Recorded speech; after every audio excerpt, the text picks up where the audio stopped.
ورحمۃ اللہ وبرکاتہ۔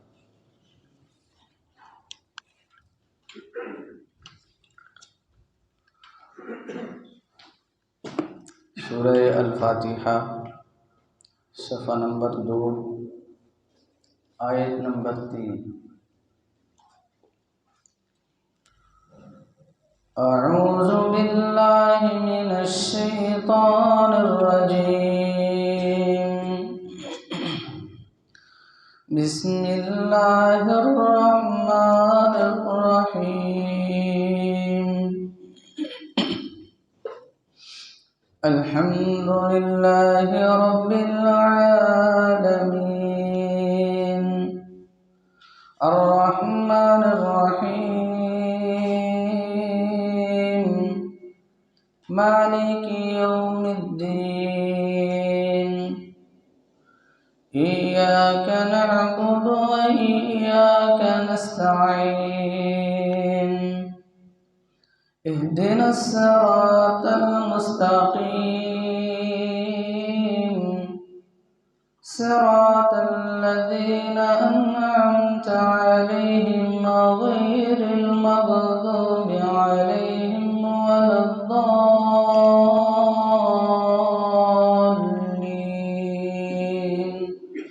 آمین۔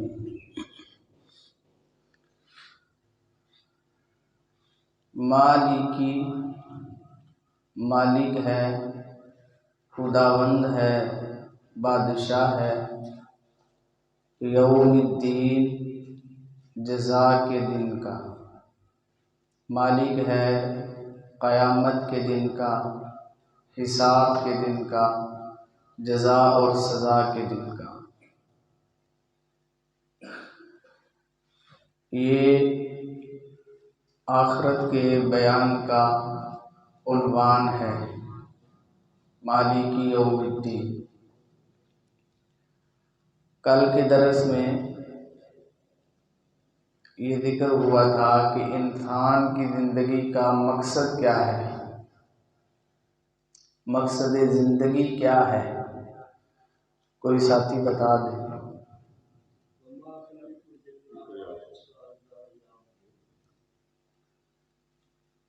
انسان اور جنات کو اس لیے پیدا کیا گیا ہے کہ وہ اللہ کی عبادت کرے۔ کل ایک آیت کے ذریعے جو ہم نے پڑھا سورہ تحریم کی، اس کے مطابق مقصد زندگی کیا تھا؟ اپنے آپ کو اور اپنے اہل و عیال کو جہنم کی آگ سے بچانا۔ باقی دنیا کے اندر ہم جتنے بھی پاپڑ بیلتے ہیں زندہ رہنے کے لیے، یہ سامانیہ زندگی ہے، مقصد زندگی نہیں ہے۔ انسان اشرف المخلوقات ہے اور اس کی زندگی کے مقصد اتنے حقیر نہیں ہو سکتے۔ جس طرح یہ اشرف المخلوقات ہے، اس طرح اس کی زندگی کا مقصد بھی اعلیٰ ہے، اور زندگی کا مقصد ہے جہنم کی آگ سے بچنا اور جنت کے اندر داخل ہونا۔ اللہ رب العزت ہمیں توفیق نصیب فرمائے۔ کل ایک حدیث بیان ہوئی تھی جس کے اندر ایک صحابی تھے حضرت عقبہ بن عامر رضی اللہ تعالیٰ عنہ۔ نبی کریم صلی اللہ علیہ وسلم سے انہوں نے پوچھا، سوال کیا کہ حضور میں نجات کیسے پا سکتا ہوں؟ تو آپ نے اس کو 3 اعمال بتائے تھے، کسی کو یاد ہیں؟ زبان کو قابو میں رکھنا، نمبر 2 گناہوں پہ نادم ہونا، شرمندہ ہونا، رو لینا، آنسو بہا لینا، اور تیسری چیز تھی کہ فارغ وقت اپنے گھر میں گزارنا۔ تو گھر میں وقت گزارنے کا مطلب کیا ہے؟ قُوْ أَنفُسَكُمْ وَأَهْلِيكُمْ نَارًا، اپنے آپ کو اور اپنے گھر والوں کو جہنم کی آگ سے بچانا۔ آج کے سبق میں ہم پڑھیں گے کہ اللہ رب العزت نے یہ جو حکم دیا نا کہ اپنے آپ کو اور اپنے اہل و عیال کو جہنم کی آگ سے بچاؤ، پھر جہنم کی آگ سے بچنے کی تدابیر بھی بتائی ہیں، راستے بھی بتائے ہیں کہ کس راستے پہ چلو گے تو بچ سکو گے، اور کس راستے پہ چلو گے تو یہ جہنم کا راستہ ہے، کون سا راستہ؟ جنت کا راستہ ہے۔ بہت ساری باتیں ہیں قرآن مجید کے اندر فکر آخرت کے لیے، آخرت کی کامیابی کے لیے۔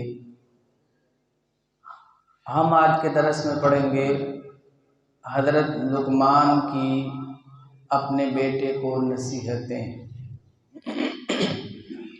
اس عنوان کو ذہن کے اندر رکھیں کہ ہماری زندگی کا مقصد کیا ہے؟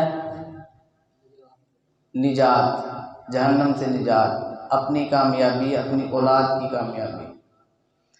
تو حضرت لقمان نے اپنے بیٹے کو نصیحت کی آخرت کی کامیابی کے لیے، آخرت کی نجات کے لیے۔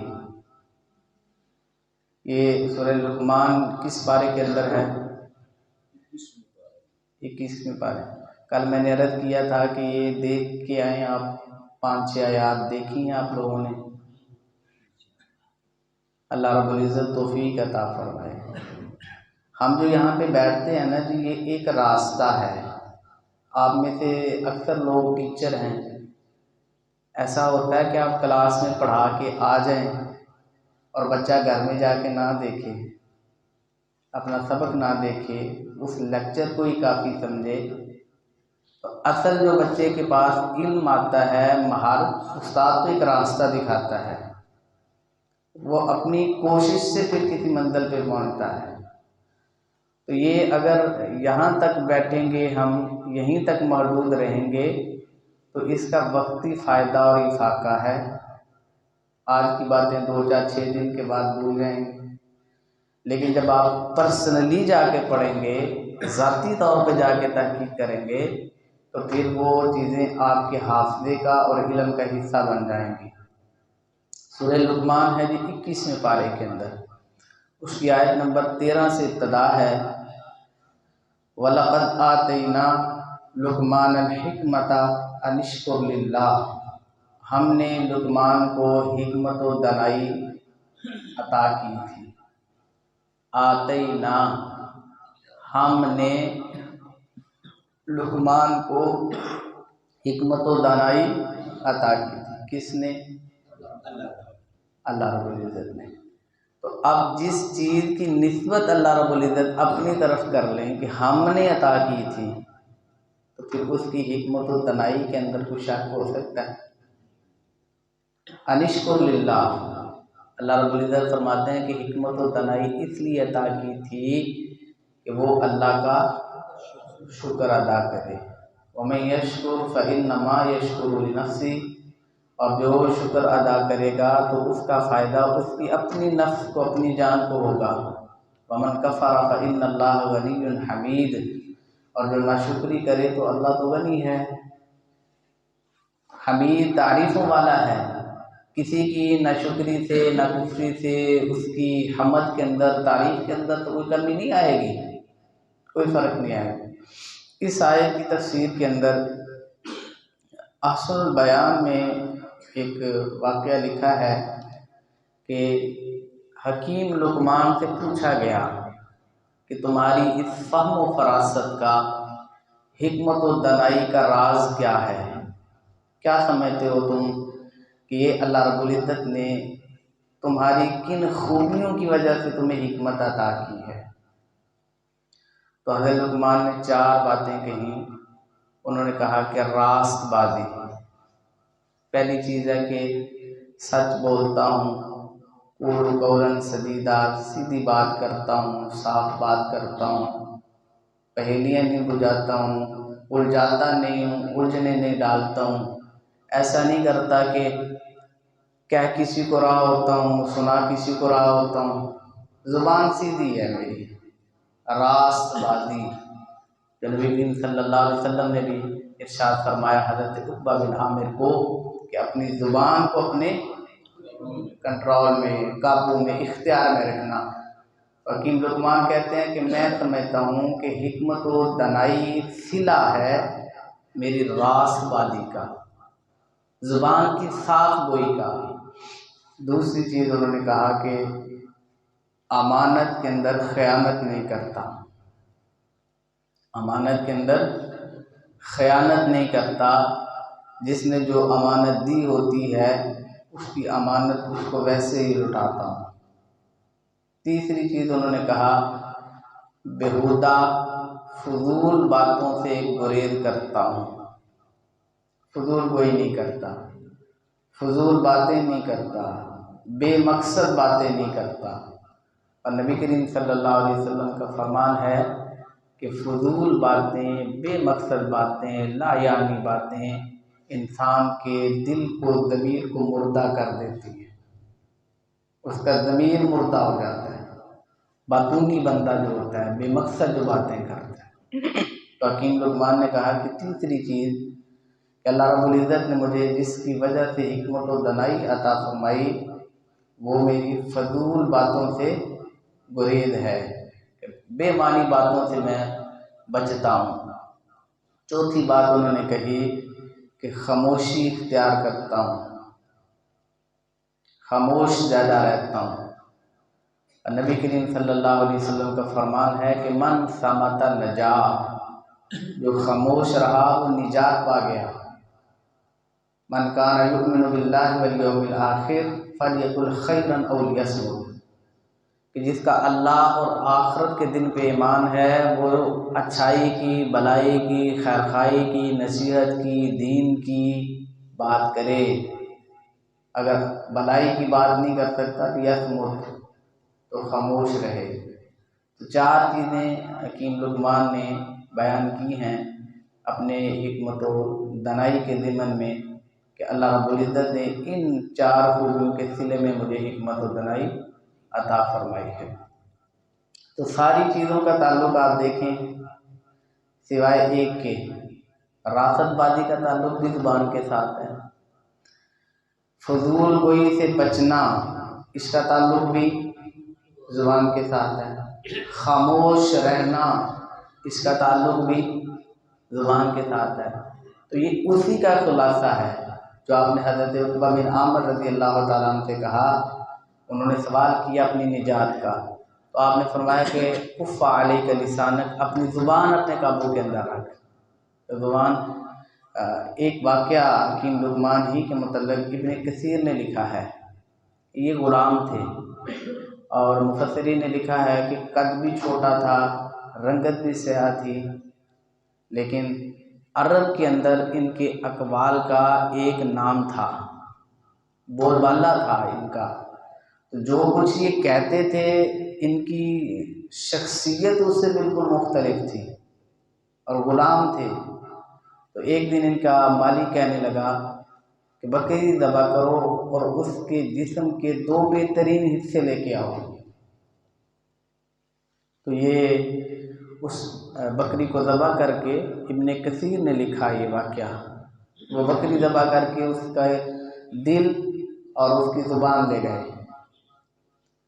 پھر ایک دوسرے موقع پہ اس کے حکیم لقمان کے مالک نے اسے دوبارہ کہا کہ بکری ذبح کرو اور اس کے جو بدترین جسم کے حصے ہیں وہ لے کے آؤ۔ یہ پھر بکری کو ذبح کر کے اس کا دل لے گئے اور اس کی زبان لے گئے، اور پھر ان سے پوچھا گیا تو انہوں نے بتایا کہ میں سمجھتا ہوں کہ یہی 2 چیزیں سب سے بہتر بھی ہیں اور یہی 2 چیزیں سب سے بدتر بھی ہیں۔ اگر یہ بہتر ہیں تو قبلہ درست ہے، اور اگر یہ بدتر ہیں تو پھر انسان ایک بند راستے کے اندر چلا جاتا ہے۔ نبی کریم صلی اللہ علیہ وسلم کا فرمان ہے، آپ نے فرمایا کہ انسان کے جسم کے اندر ایک ٹکڑا گوشت کا ایسا ہے، اگر وہ درست رہتا ہے تو سارا جسم درست رہتا ہے، اگر وہ تندرست ہوتا ہے تو سارا جسم تندرست ہوتا ہے، اگر وہ بیمار ہو جاتا ہے تو سارا جسم بیمار رہتا ہے۔ الا وہی القلب، فرمایا کہ وہ دل ہے۔ تو زبان نبی کریم صلی اللہ علیہ وسلم نے فرمایا صبح ہوتی ہے تو یہ زبان ہاتھ جوڑتی ہے انسان کے سارے اعضاء کے سامنے، انسان کے سامنے، تو کہتی سارا جسم زبان کے سامنے ہاتھ جوڑتا ہے کہ اگر تو درست رہے گی تو ہم بھی درست رہیں گے، اور اگر تو ٹیڑھی ہوگی تو پھر ہم بھی۔ یہ ہیڈ آف ڈپارٹمنٹ ہے، ڈپارٹمنٹ سیدھا رہے گا۔ زبان کھلتی ہے تو پتہ چلتا ہے دکان کوئلے کی ہے یا سونے کی ہے۔ تو زبان کی حفاظت کرنا، اپنے دل کی حفاظت کرنا، دل کو پاکیزہ رکھنا، یہ اللہ رب العزت کی جنت کی ضمانت ہے، یہ آخرت کی کامیابی کی ضمانت ہے۔ تو ساری گفتگو کا حاصل ہم نے یہی سمجھا کہ دو چیزیں جو آخرت کی کامیابی کی ضمانت ہیں، ایک دل کی صفائی، پرہیزگاری، پاکیزگی، اور دوسرا زبان کی حفاظت، زبان پہ اپنا قابو رکھنا، زبان کو درست رکھنا، یہ آخرت کی کامیابی اور جنت کی ضمانت ہے۔ اللہ رب العزت ہمیں توفیق نصیب فرمائے۔ اب آئیں حکیم لقمان کی اس نصیحت کی طرف۔ ان کی شخصیت کا تعارف کروانے کا مقصد یہ تھا کہ آپ ذرا ذہنی طور پہ تیار ہو جائیں، ہوشیار ہو جائیں کہ وہ کتنا فصیح اللسان آدمی تھا، کتنا بلیغ آدمی تھا، جس کو اللہ رب العزت نے حکمت و دانائی عطا فرمائی تھی۔ اس نے اپنے بیٹے سے پہلی نصیحت کی، وَإِذْ قَالَ، اور جب کہا لقمان لابنہ، لقمان نے اپنے بیٹے سے، وَهُوَ يَعِظُهُ، اور وہ اسے نصیحت کر رہے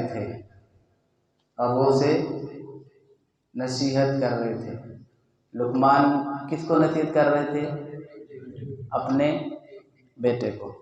میں نے کل بھی عرض کیا تھا کہ مایوسی گناہ ہے، اور ہم مایوس ہو چکے ہیں۔ ہم نے اپنے آپ کو یہ سمجھا لیا کہ نہیں مانتے جی، نہیں سمجھتے جی۔ کوشش تو کرنی چاہیے، بچوں کو پاس بٹھا کے محبت سے نصیحت تو کرنی چاہیے، اپنا حق تو ادا کرنا چاہیے نا جی۔ یہ اللہ کے ذمہ ہے، وہ کسی کا دل پھیرے یا نہ پھیرے، کسی کو رائے راست پہ لے کے آئے یا نہ لے کے آئے، مگر ہمیں اپنی ذمہ داری تو پورا کرنی ہے۔ اس سوچ سے ہمیں باہر نکلنا ہے کہ نہیں سمجھتے، نہیں مانتے، کچھ نہیں ہونے والا۔ جیسے ہم کہتے ہیں پاکستان ہے، یہاں سب کچھ چلتا ہے، تو کچھ چیزیں ہم نے خواہ مخواہ فرض کر لی ہیں۔ تو پہلی بات تو یہ ہے کہ ہمارے ہاں باپ بیٹوں کے درمیان فاصلہ ہی اتنا ہوتا ہے کہ وہ نصیحت تک تو بات ہی نہیں آتی۔ جب ایک عمر ہوتی ہے بچوں کو سمجھانے کی تو ڈانٹ ٹپٹ ہوتی ہے، جھڑکیں ہوتی ہیں، اللہ لا لا بو ہوتی ہے۔ باپ گھر آتا ہے تو پتہ چلتا ہے کہ ایک باپ نے کوئی جلاد ہے۔ فاصلہ ہی اتنا ہے بچوں کا اور ماں باپ کا، اور جب وہ عمر گزر جاتی ہے مار پٹائی کی، ڈانٹ ڈپٹ کی، غصے کی، تو پھر بچے بھی باغی ہو جاتے ہیں، پھر کبھی ایک دسترخوان پہ بیٹھتے نہیں ہیں، نصیحت تک بات ہی نہیں آتی۔ تو حکیم لقمان نے نصیحت کی اپنے بیٹے کو، یا بنیا، اے میرے بیٹے، لا تشرک باللہ، اللہ کے ساتھ شرک نہ کرنا، ان الشرک لظلم عظیم، شرک بہت بڑا ظلم ہے۔ اب شرک کا آخرت کے ساتھ کیا تعلق ہے؟ آپ ان کی فہم و فراست دیکھیں۔ سب سے پہلی، سب سے بنیادی، سب سے بڑی وصیت نصیحت اپنے بیٹے کو کہ میرے بیٹے اس اللہ کے ساتھ شرک نہ کریں، کیونکہ وہ جانتے تھے کہ شرک ہی بنیاد ہے، اور اگر یہ بنیاد ہی نہ رکھی گئی، اگر یہ بنیاد خراب ہو گئی تو پھر آگے کوئی امید نہیں ہے، پھر آگے اعمال سے کوئی توقع نہیں ہے۔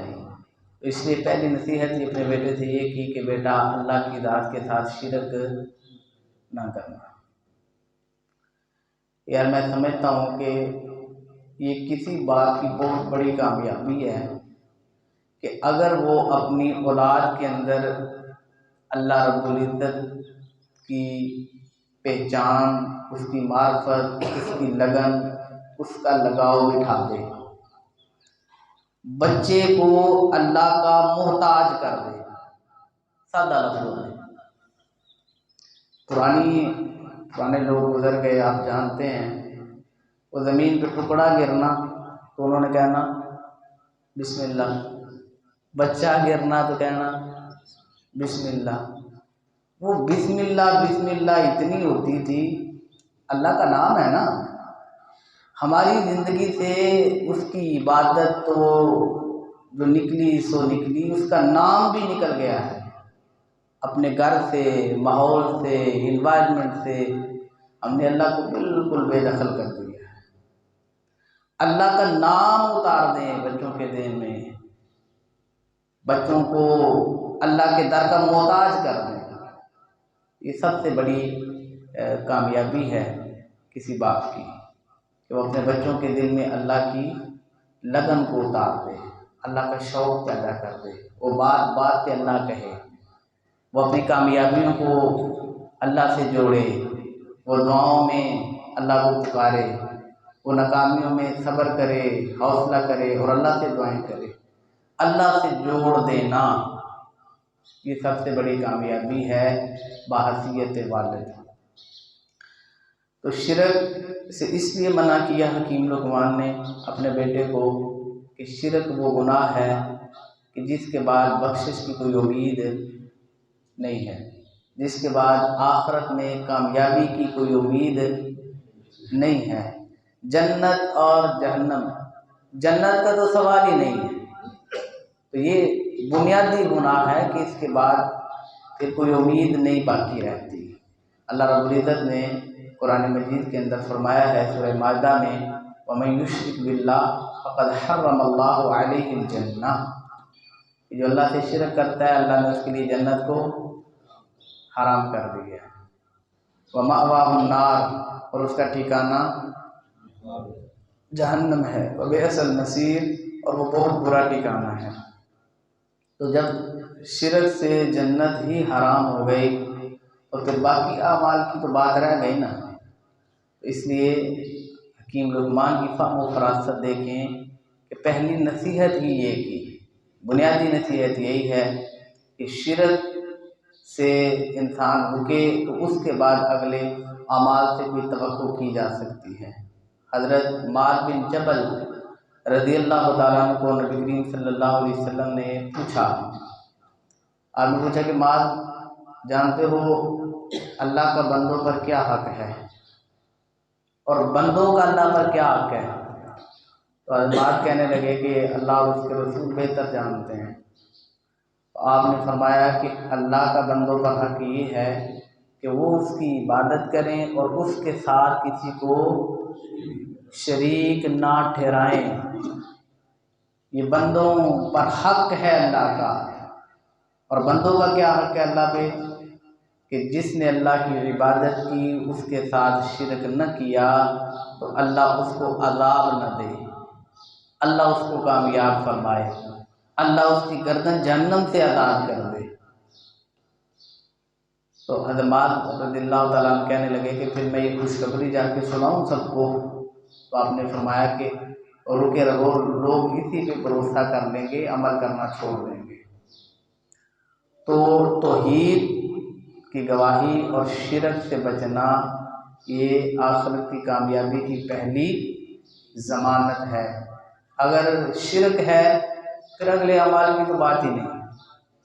اب سورہ انعام پڑھیں، اس کے اندر اللہ رب العزت نے 18 نبیوں کا ذکر کیا، ایک ساتھ 18 جلیل القدر انبیاء کا ذکر ایک ساتھ کیا، اور پھر فرمایا ان کا ذکر کرنے کے بعد وَلَوْ أَشْرَكُوا لَحَبِطَ عَنْهُمْ مَا كَانُوا يَعْمَلُونَ، کہ اگر یہ سارے نبی بھی شرک کرتے تو ہم ان کے اعمال بھی ضائع کر دیتے۔ تو ہم کس کھیت کس باغ کی مولی ہیں؟ تو یہ آج کے سبق میں ہم نے سمجھا کہ آخرت کی کامیابی اور نجات کی جو ضمانت ہے وہ توحید کی گواہی ہے اور شرک سے بچنا ہے۔